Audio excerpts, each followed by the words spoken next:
कथेचं नाव आहे डेंजरस इश्क भाग 8. काल तुम्ही माझ्यासोबत जे काही केलं ना ते माणसं नाही तर जनावरं करतात आणि तुम्हीही त्याच जनावरांपैकी एक आहात, असं बोलून जुनूनने रागाच्या भरात पुन्हा एकदा आपलं तोंड फिरवलं. तिचं ते बोलणं ऐकून वरुणची मूठही रागाच्या भरात आवळली गेली होती. रागाने थरथरतच तो रूमच्या बाहेर निघून गेला आणि जुनून फक्त त्याला जाताना पाहत राहिली. ती तोंड वेडंवाकडं करत स्वतःशीच म्हणाली, मला लवकरात लवकर इथून बाहेर पडायला हवं. भलेही मामा मामींनी मला इथे मुद्दाम पाठवलं आहे. मी त्यांच्या कटांना आणि त्यांच्या इराद्यांना खूप चांगल्या प्रकारे ओळखून आहे. पण मला त्यांच्याकडे परत जावंच लागेल. जर मी त्यांच्याकडे गेले नाही तर कदाचित ते. हे बोलताना तिचे श्वास खोल होऊ लागले होते. तिच्या चेहऱ्यावरची अस्वस्थता स्पष्ट दिसत होती आणि कपाळावर घामाचे थेंब जमा झाले होते. ती काही वेळ तशीच बसून राहिली आणि मग रूमच्या बाहेर आली. आत्तापर्यंत रात्र झाली होती. तिला हॉलमध्ये हरिकाकांशिवाय दुसरं कोणीही दिसत नव्हतं. ती हरिकाकांकडे जाणार होती जेणेकरून त्यांच्याकडून काही मदत मागता येईल. पण तेव्हाच तिथे अवल आला आणि तो हरिकाकांशी बोलू लागला. अवलला तिथे पाहून ती लगेच स्वतःशीच म्हणाली, नाही, मी हरिकाकांकडे मदत मागू शकत नाही. आणि मिस्टर गँगस्टरला बघून असं वाटतं की ते त्यांच्या खूप जवळचे आहेत. मला दुसऱ्या कोणाकडे तरी मदत मागावी लागेल. हे बोलत असताना ती आजूबाजूला असा एखादा माणूस शोधू लागली ज्याच्याकडे थोडी तरी माणुसकी शिल्लक असेल. तेवढ्यात तिला समोरच्या बाजूला एक रूम दिसली ज्यामध्ये एक व्यक्ती आत जात होती. त्याला पाहून ती लगेच त्याच्या मागे गेली. तिला फक्त त्या व्यक्तीची पाठ दिसत होती, पण ती तिथे पोहोचेपर्यंत तो माणूस आत गेला होता आणि त्याने दरवाजा बंद करून घेतला होता. जुनूनने घाईघाईतच दरवाजा ठोठावण्यास सुरुवात केली, पण वारंवार दरवाजा वाजवूनही आतून कोणीच दरवाजा उघडला नाही. जुनून रागातच म्हणाली, माहीत नाही इथले सगळे लोक इतके विचित्र का आहेत. मी इतक्या जोरात दरवाजा वाजवते पण आत बसलेला माणूस जणू बहिराच आहे, ज्याला काहीच ऐकू येत नाहीये. आता मी काय करू? तिच्या चेहऱ्यावर पुन्हा एकदा चिंतेचे सावट आले. काही विचार करत ती सावकाश पावले टाकत खाली हॉलमध्ये आली तर आता तिथे हरिकाका आणि अवल कोणीच नव्हतं. संधीचा फायदा घेऊन ती लगेच बाहेरच्या बाजूला पळाली. बाहेर आल्यावर तिला दरवाजापाशी गार्ड्स उभे असलेले दिसले. त्यांच्याकडे पाहत ती म्हणाली, मला त्यांच्याकडून फारशी अपेक्षा तर नाहीये, पण कदाचित ही माणसं इतकीही दगडी काळजाची नसतील. असं म्हणून ती त्या गार्ड्स जवळ गेली आणि एका गार्डकडे पाहत म्हणाली, मला इथून बाहेर जायचं आहे. तो गार्ड लगेच म्हणाला, सॉरी मॅडम, पण तुम्ही इथून बाहेर जाऊ शकत नाही. इथे बॉसच्या परवानगीशिवाय कोणीही बाहेर जाऊ शकत नाही. जुनून रागाने म्हणाली, पण माझं बाहेर जाणं खूप गरजेचं आहे. प्लीज माझी परिस्थिती समजून घेण्याचा प्रयत्न करा.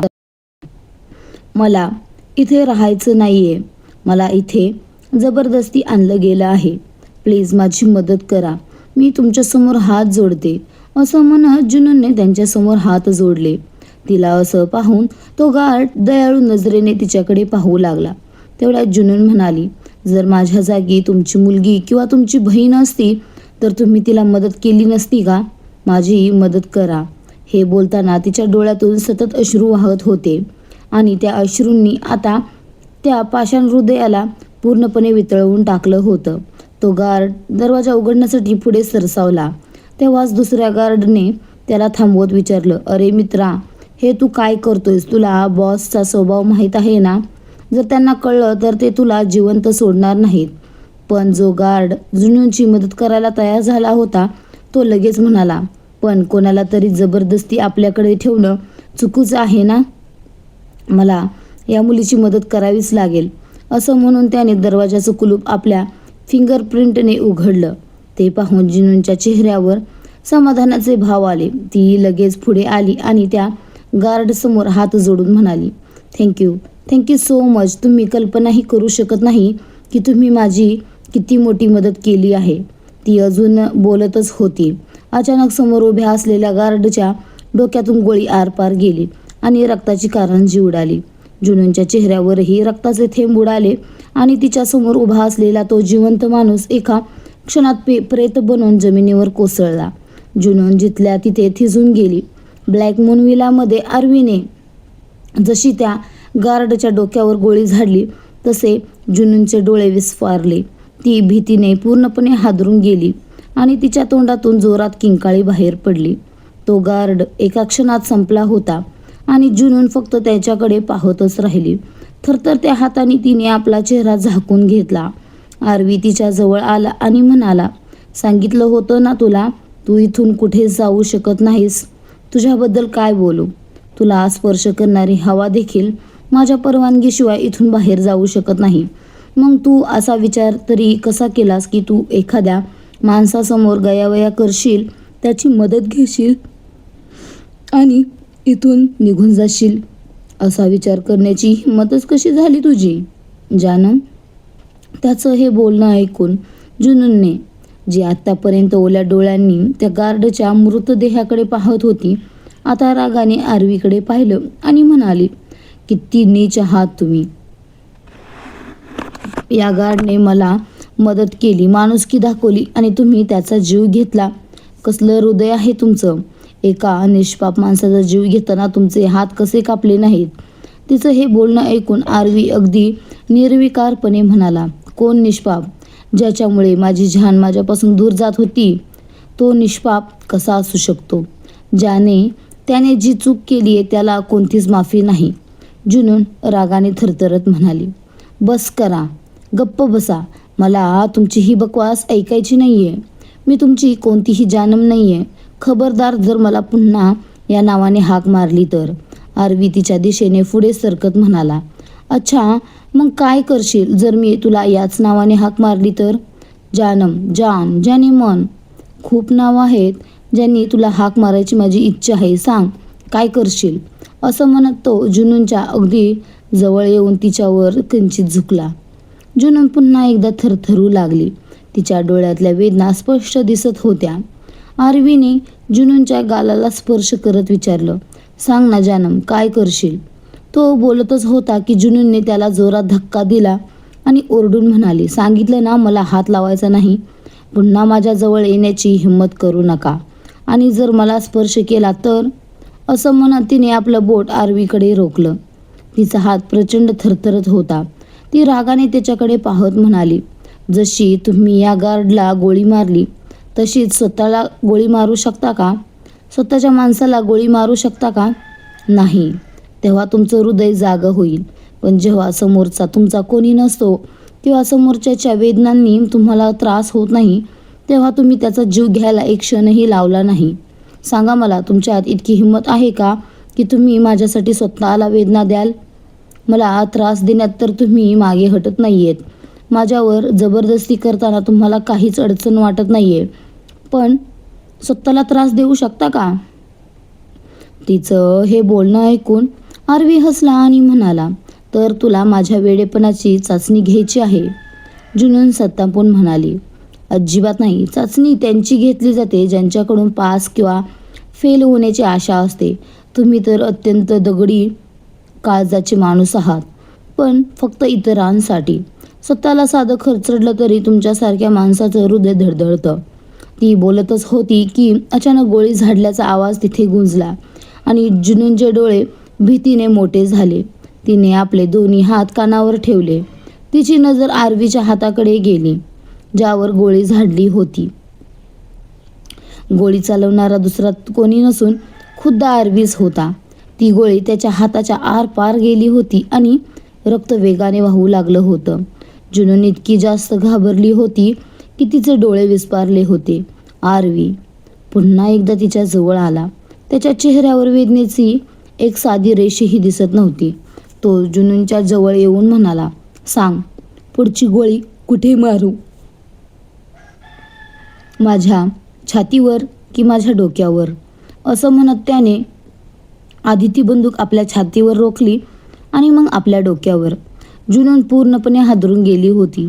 तिने पटकन ती बंदूक खालच्या दिशेला केली आणि आरवीच्या डोळ्यात डोळे घालून म्हणाली, प्लीज असं करू नका. मला हे नको होतं. मी हे सगळं तुम्हाला फक्त यासाठी बोलले कारण तुम्ही त्या गार्डला विनाकारण मारलं. मला तुम्हाला कोणत्याही वेदना द्यायच्या नव्हत्या. प्लीज स्वतःला काही करून घेऊ नका.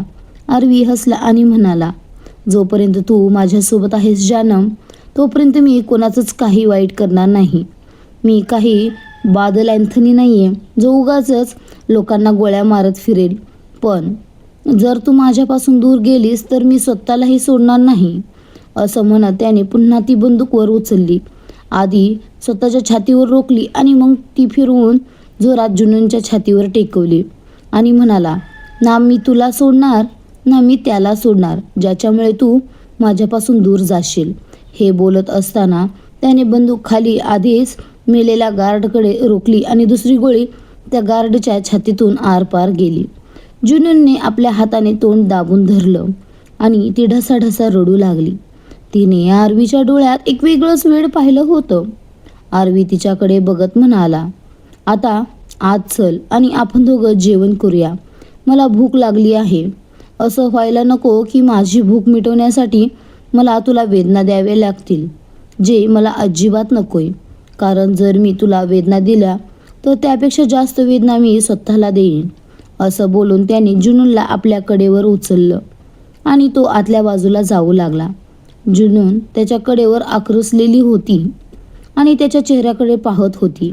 आरवीच्या हातातून वाहणारं रक्त तिला स्पर्श करत होतं. तिला आरवीच्या वेदना जाणवत होत्या, पण आरवीला मात्र कसलीच वेदना होत नव्हती. जुनून आज पहिल्यांदाच असा एखादा भयानक माणूस पाहत होती जो दुसऱ्यांचा काय पण स्वतःचा जीव घेण्यापूर्वी सुद्धा एकदाही विचार करणार नाही. भीतीने तिच्या अंगावर काटा आला होता. आरवी जुनूनला पुन्हा आपल्या रूममध्ये घेऊन आला आणि यावेळी त्याने तिला बेडवर बसवलं. तो स्वतः समोरच्या कॅबिनेटपाशी गेला. तिथून एक बॉक्स काढला आणि आपल्या हाताची ड्रेसिंग करू लागला. तो आपल्या जखमेवर उपचार अशा प्रकारे करत होता जणू हे त्याचं रोजचंच काम असावं. स्वतःवर उपचार केल्यानंतर त्याने जुनूनकडे पाहिलं, जिच्या कपड्यांवर रक्ताचे डाग लागले होते आणि ती स्वतःमध्येच आक्रसून आरवीकडे एकटक पाहत होती. त्याने कपाटातून जुनूनला कपडे काढून दिले. आधी जुनूनने नकार दिला, पण आरवीची नजर थोडी तीक्ष्ण होताच तिने लगेच ते कपडे घेतले आणि वॉशरूममध्ये निघून गेली. काही वेळाने जुनून भीतीने बेडवर कोपऱ्यात बसली होती आणि आरवी वॉशरूममधून बाहेर येऊन तिच्याजवळ आला होता.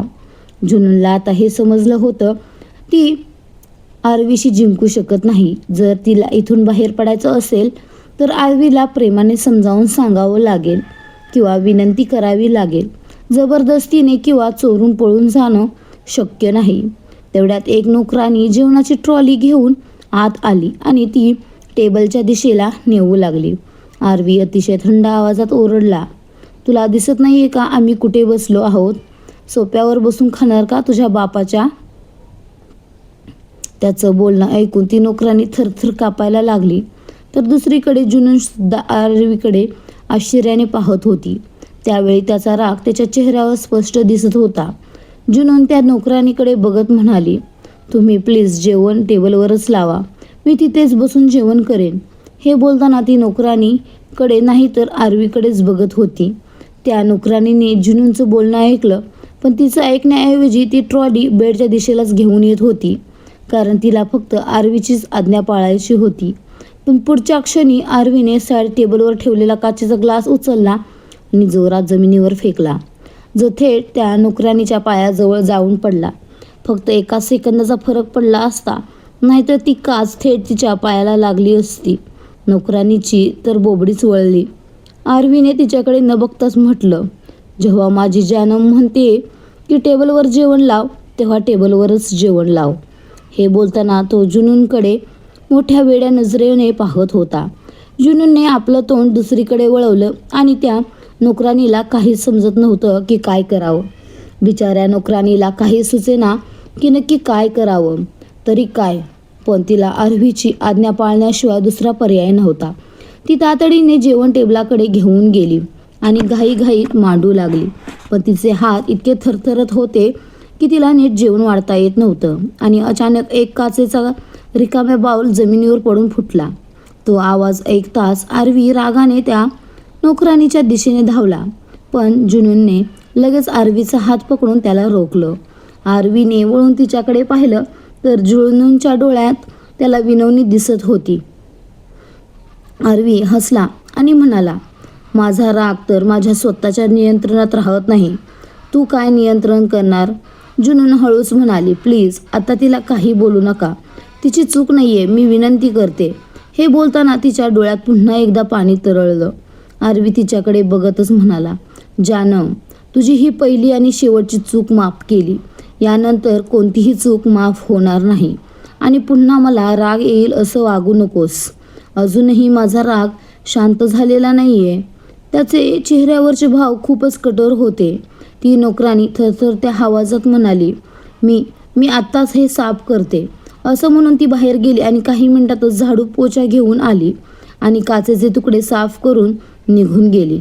त्यानंतर आरवीने जुनूनला आपल्या कडेवर उचललं आणि सोफ्यावर नेऊन बसवलं.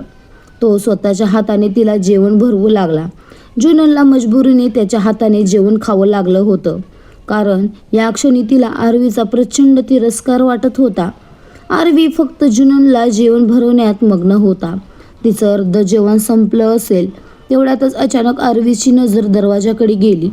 त्याला कोणाच्या तरी पावलांचा आवाज आला होता. जुनून दरवाजाकडे पाहण्याआधीच आरवी आपल्या जागेवरून उठून दरवाजाकडे गेला. आरवी तिच्या समोर उभा असल्याने जुनूनला दरवाजावरची व्यक्ती दिसत नव्हती. तिने मान इकडे तिकडे करून पाहण्याचा प्रयत्न केला, पण तिला कोणीच दिसलं नाही. आरवी दरवाजापाशी पोहोचताच त्याने समोरच्या व्यक्तीला जोरात धक्का दिला आणि पुढच्या क्षणी ती व्यक्ती जमिनीवर कोसळली. जुनून लगेच आपल्या जागेवरून उठली आणि बाहेर जायला निघाली, पण आरवी पुन्हा रागवेल या भीतीने ती परत खाली बसली. ती भीतीने थरथरत होती. दुसरीकडे आरवीने ज्याला धक्का दिला होता तो दुसरा तिसरा कोणी नसून वरून होता. वरून जमिनीवर पडला होता आणि आश्चर्याने आरवीकडे पाहत होता. आरवी त्याच्या जवळ आला आणि बोटाने इशारा करत म्हणाला, उभा राहा. वरून घाईघाईत उभा राहिला. वरून त्याला विचारणारच होता की त्याने त्याला धक्का का दिला. त्याआधीच आरवीने त्याच्या तोंडावर एक जोरात ठोसा लगावला आणि म्हणाला, तुझ्याकडे कपडे नाहीत का? नसतील तर माझ्याकडे भीक माग. तसंही मला भीक द्यायला खूप आवडतं आणि तुला तर एक्स्ट्रा देईन. माझ्या तुकड्यावर जगणारा कुत्रा आहेस ना तू. आरवीचं हे बोलणं ऐकून वरून त्याच्याकडे पाहतच राहिला. आरवी आणि वरून खूप चांगले मित्र होते. आरवीला राग खूप यायचा हे खरं आहे, पण आजचा त्याचा राग काही वेगळाच होता. खरं तर जुनूनच्या सांगण्यावरून आरवीने आपला राग आतल्या आत दाबून ठेवला होता, पण आता तो ज्वालामुखीसारखा बाहेर पडला होता. आरवी वरूनकडे बघतच ओरडला, बाहेर हो इथून, नाहीतर यावेळी फक्त जमिनीवर पाडणार नाही तर जमिनीच्या आतच गाडून टाकीन. असं म्हणत त्याने पुन्हा वरूनला धक्का दिला. वरून पुन्हा अडखळला, पण अवलने त्याला सावरलं. अवलने त्याचं भांडण पाहिलं होतं आणि तो धावत वर आला होता. आरवी अजूनही रागाने सुस्कारे सोडत वरूनकडे पाहत होता आणि अचानक तो आत गेला आणि त्याने जोरात दरवाजा लावून घेतला. वरून अव्वलला म्हणाला, अरे याला झालंय काय? असा का वागतोय हा?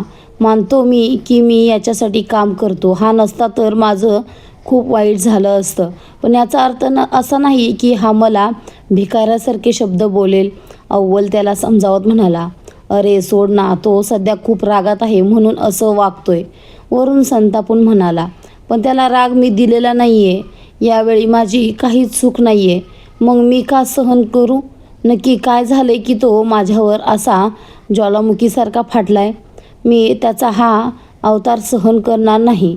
त्यावर अव्वल हसून म्हणाला, अच्छा मग जा आणि भांड त्याच्याशी. उघडतो दरवाजा आणि माग तुझ्या प्रश्नांची उत्तरं. तुलाही माहीत आहे बदल्यात काय मिळेल. 1 मिनिटही लागणार नाही तुझा मेंदू उडवायला, आणि तो मेंदू शब्दाने नाही तर गोळीने उडवेल हे तुला चांगलंच ठाऊक आहे. अव्वलचं हे बोलणं ऐकून वरून गप्प झाला.